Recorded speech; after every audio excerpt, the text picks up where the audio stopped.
My boyfriend dumped me the night before my birthday. I made it the turning point of my life, but I never expected the message he sent a year later. His name was Jeremy, and we'd been together since sophomore year of college. 4 years of planning our future together. He was going to join his uncle's architecture firm. I'd work at my family's restaurant until we saved enough to open our own fusion place. We had names picked out for our kids. We'd already looked at houses in the suburbs with good school districts. The night before my 23rd birthday, he took me to our spot by the lake, the same place where he'd first told me he loved me 3 years earlier. I wore the blue dress he liked, the one he'd bought me for our anniversary. I thought he was proposing. My hands were shaking the entire drive. I'd even gotten my nails done. Instead, he said he'd been accepted to a graduate program in Copenhagen. He was leaving in 3 weeks. He'd known for 2 months but waited to tell me. Waited until it was too late for me to process, to discuss, to plan together. Come with me, he said, like it was simple. Like I could just pack up my entire life. I can't just abandon my family's restaurant, I replied, my voice already breaking. My parents are counting on me. We talked about this.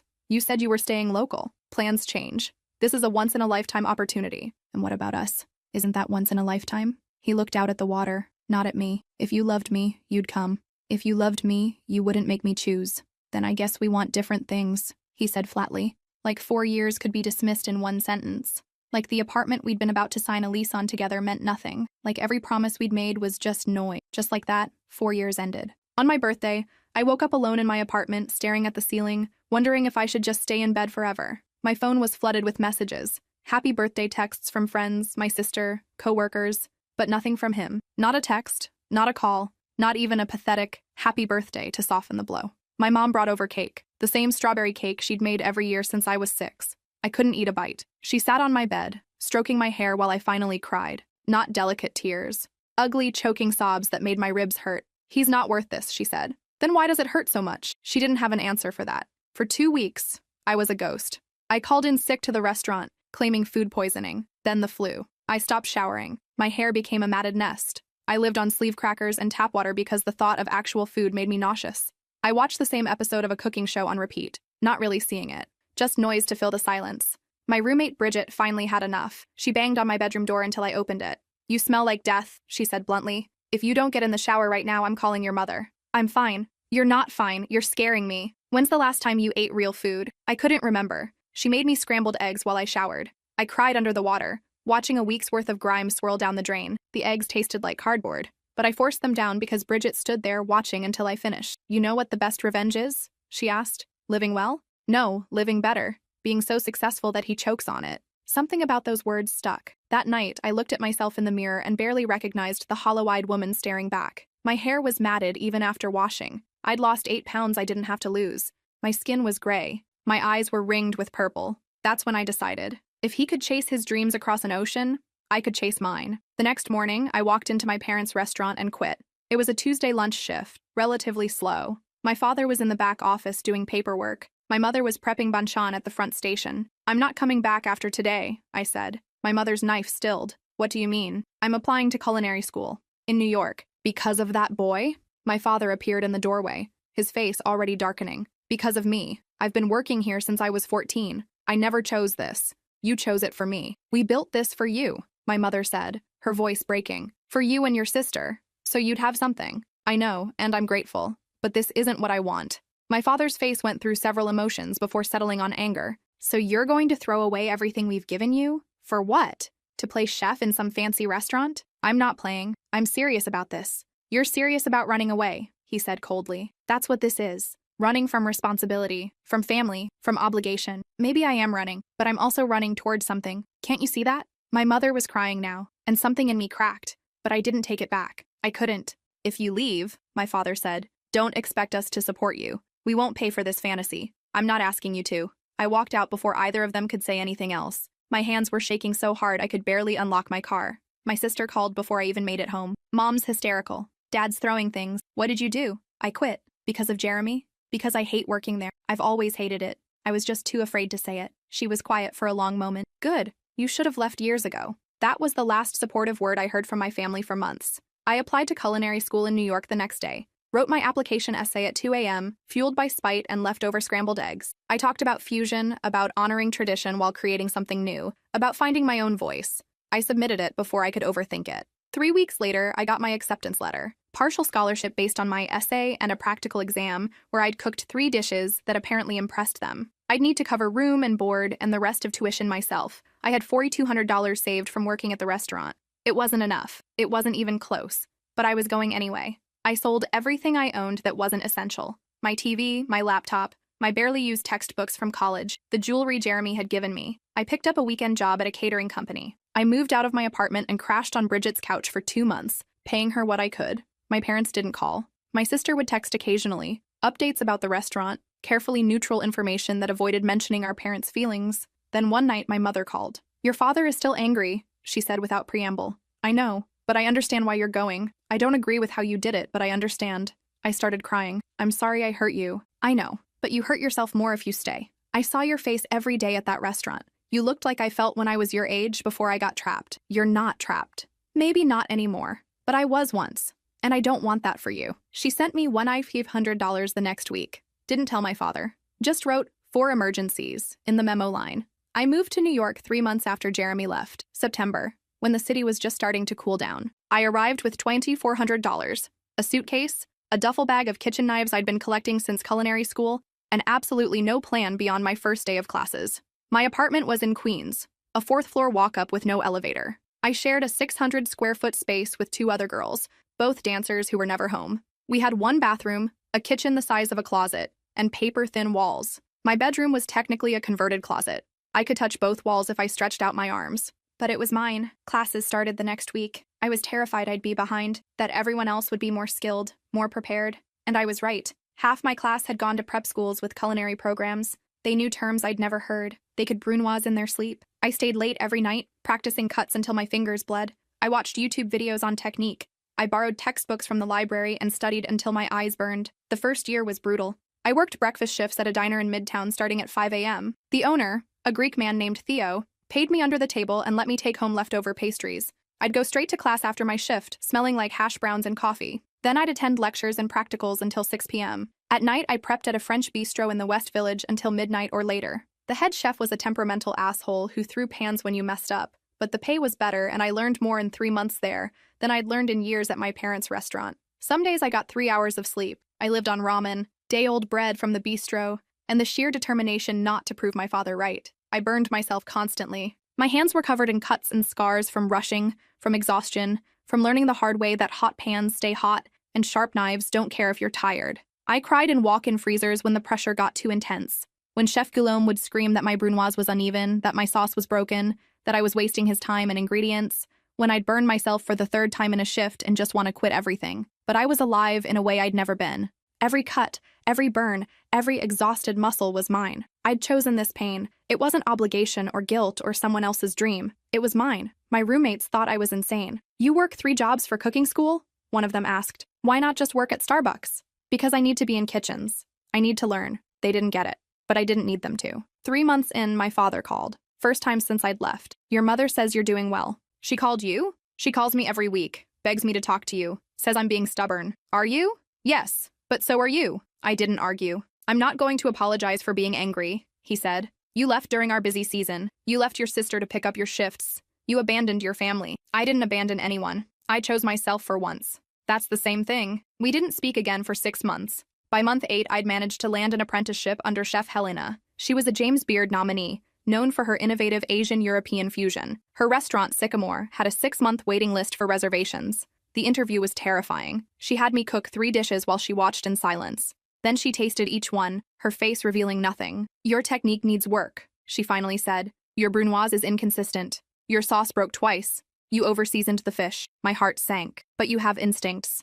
Your flavor combinations are interesting. You're not afraid to take risks. And you didn't fall apart when I stared at you for 40 minutes while you cooked. Is that a yes? It's a trial. 2 weeks. If you can keep up, I'll keep you." I kept up. Those 2 weeks were the hardest of my life. Chef Helena worked me like she was trying to break me. 16-hour days. Every task done twice because the first time wasn't good enough. She'd make me redo my mise en place if a single dice was off by a millimeter. "If you're going to work in my kitchen," she said, "you're going to do it right." I redid my mise en place 7 times that first week, but I learned more in those 2 weeks than I had in the previous 8 months. She taught me to taste properly, to understand how flavors built and balanced. She showed me techniques I'd only read about. She pushed me past what I thought were my limits. At the end of the trial, she offered me a permanent position. "You'll start at the bottom," she warned. "Grunt work, prep, cleaning, whatever I need. You won't be plating dishes for at least 6 months. I'll take it." I quit my other 2 jobs and moved to full-time at Sycamore. The pay was barely enough to cover my rent and food, but I didn't care. I was learning from one of the best. 6 months later, she promoted me to sous chef. I was 23, the youngest person in that position she'd ever had. When she told me, I actually thought she was joking. "You have the best palate I've seen in a decade," she said. "Don't waste it." That night, I called my mother and cried, happy tears this time. "I'm so proud of you," she said. "Is Dad there?" A pause. "He's listening. Tell him I said hi." "Tell him yourself." My father's gruff voice came on the line. "You're the one who's too important now to call your own father." "I'm not too important. I just didn't think you wanted to hear from me. I'm angry. That doesn't mean I stopped caring." It wasn't an apology, but it was something. On my 24th birthday, exactly 1 year after Jeremy left, I was prepping for the biggest service of my career. A food critic from the Times was coming. We didn't know which service, which meant every night for the past week had been perfect execution. But tonight felt different. Chef Helena was more focused than usual. She'd barely spoken during prep. "She's here," Theo, one of our line cooks, whispered during service. "Table 12. I saw her card when she paid last time." My hands stayed steady as I plated each dish, the muscle memory now automatic. Every element perfectly placed.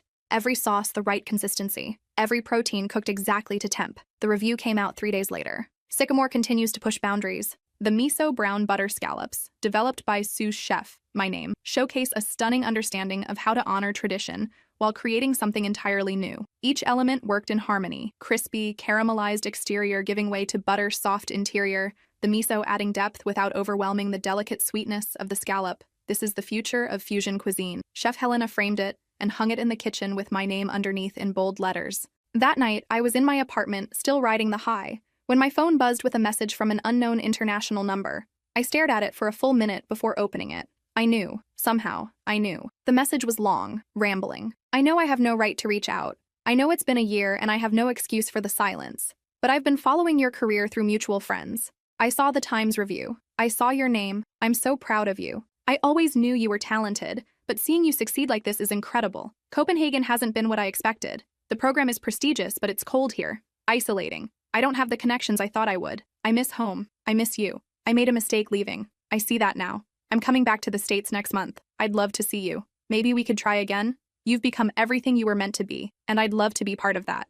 Jeremy." I sat on my fire escape, reading it over and over until the words blurred. A year ago, this message would have been everything. I would have dropped everything to take him back. I'd spent months imagining this exact scenario. Him realizing he'd made a mistake, coming back, us picking up where we left off. But now, I looked at the city lights stretching endlessly before me. I thought about the calluses on my hands from knife work, the way Chef Helena had nodded at me after tonight's service, the closest thing to praise she ever gave. The apartment I'd finally moved into alone last month. Tiny, but mine. No roommates, no compromises. I typed back, "I'm happy you're doing well, but I'm not the same person you left." I hit send before I could overthink it. His response came within minutes. "I know you've changed. That's what I love about you. You became everything you were meant to be." Something about that phrasing bothered me, like he was taking credit for my transformation, like leaving me had been some gift instead of the most painful thing I'd ever experienced. I didn't respond. Over the next 3 weeks, the messages kept coming. At first, they were sweet,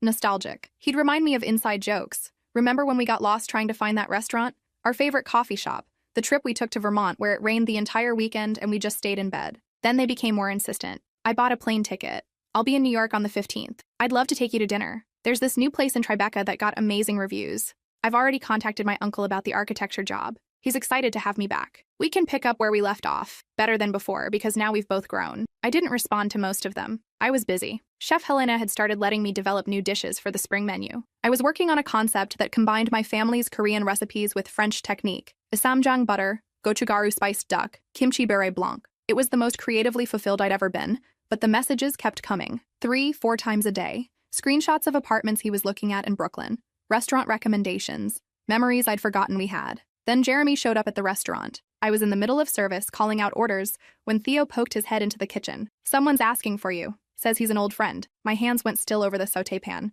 I knew immediately who it was. "Tell him I'm working." Theo hesitated. "He said he flew in from Denmark just to see you. He's really insistent, kind of making a scene." Chef Helena looked up from her station. She didn't say anything, but her eyes were sharp. She'd heard me mention Jeremy exactly once months ago, when I'd explained why I'd come to New York alone, why I'd cried in the walk-in on my first week. "Handle your business," she said quietly. But make it quick. We've got a full house. I untied my apron and washed my hands. My heart was hammering. I didn't want to see him. I wasn't ready. I found Jeremy sitting at the bar, looking exactly like I remembered. Same dark hair, same easy smile, same way of holding himself like he belonged everywhere. He'd dressed up, button-down shirt, expensive watch I didn't recognize. He stood when he saw me, arms open like he expected a hug. I didn't move. You look amazing, he said, his smile widening. This place is incredible. I can't believe you're working here. Sous chef at 24, that's insane. What are you doing here, Jeremy? I told you I was coming back. I wanted to surprise you.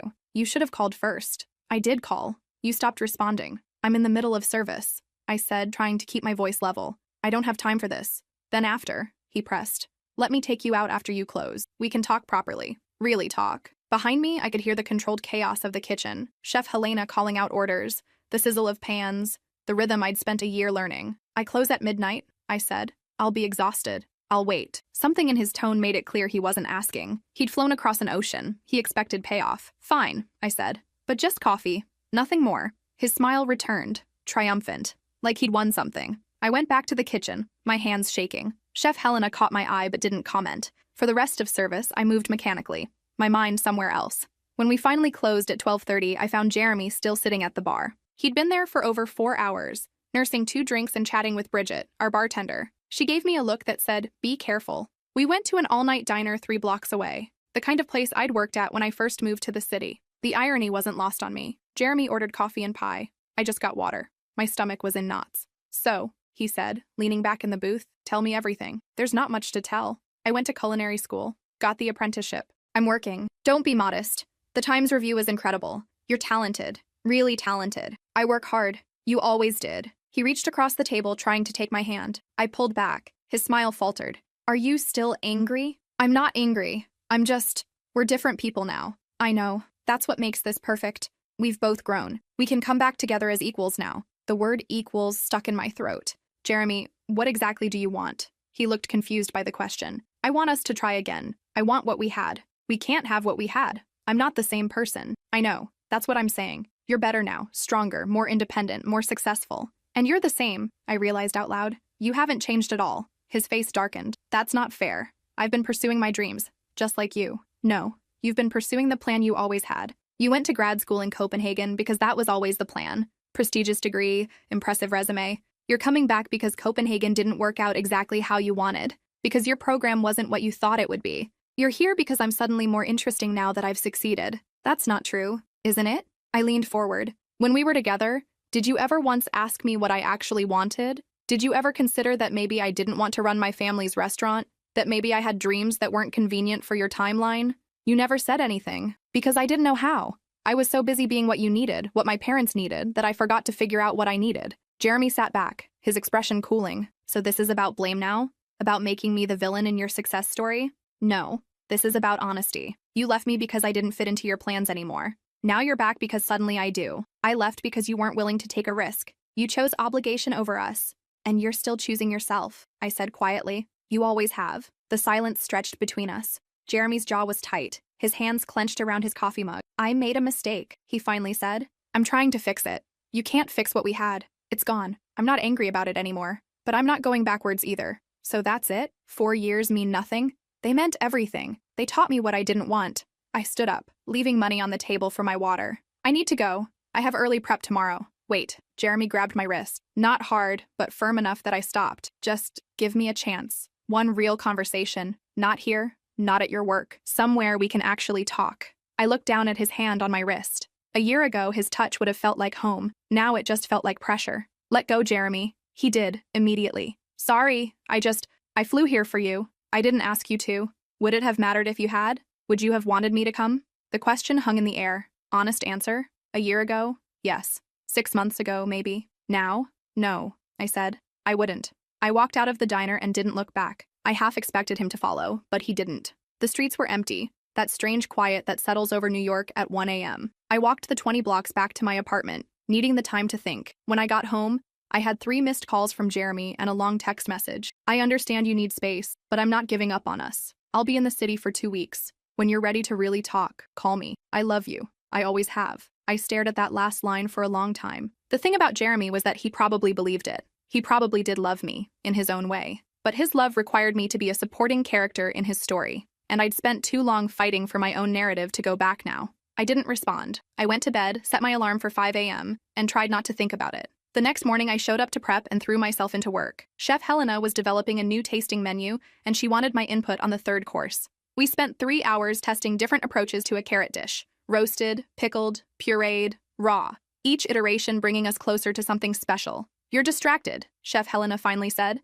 as I oversalted a reduction for the second time. "I'm fine. The man from last night, the one who waited 4 hours, it wasn't a question. Ex-boyfriend," I admitted. "He wants to get back together. And you? I don't know. I think I don't want to. But there's this part of me that remembers how happy we used to be, how easy things were." Chef Helena wiped her hands on her apron and looked at me directly. "When I was your age, I had a boyfriend, Luca. He was charming, successful, supportive. When I got my first head chef position in San Francisco, he threw me a party, invited everyone we knew, made speeches about how proud he was, how he'd always known I'd be successful." She paused, tasting the reduction I'd ruined and dumping it down the drain. 6 months later, when I got an offer at a restaurant in Paris, a Michelin-starred kitchen, the kind of opportunity that comes once in a lifetime, he asked me to turn it down. He'd just made partner at his firm. We'd built a life in San Francisco. Our friends were there. His family was there. He loved me, he said, but his love required me to stay small enough to fit into his world. "What did you do?" "I went to Paris. Best decision I ever made. I learned everything there.